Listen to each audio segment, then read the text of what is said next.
பாதையையும் தாண்டி வர பண்ணினார். இப்பொழுதும் அவர் நமக்கு முன்னே போகிறவராயிருக்கிறார். அவர் சத்தத்தை மாத்திரம் நாம் அறிந்தவர்களாய் இருக்கப்போம் என்று சொன்னார்.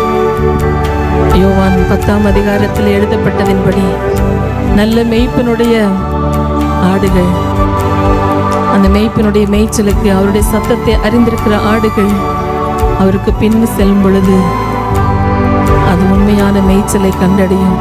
எந்த பாதையிலும் நடந்து போயிடும். என்னல்லா, என் ஆண்டவர் எனக்கு முன்பாக போகிறார். அவர் எத்தனை நல்லவராக இருக்கிறார். சீடர்களின் மத்தியில் இறங்கி வந்த தேவன் இந்த ஆராதனை தோட்டத்திலே, இந்த ஊழியத்திலே, இந்த சபைக்குள்ள, இப்பொழுது நாம் ஆராதிக்கிற நம்முடைய கூடாரங்களுக்குள்ளே அவர் கடந்து வருகிறதற்கு உண்மையுள்ள தேவனாய், விருப்பமுள்ள தேவனாய்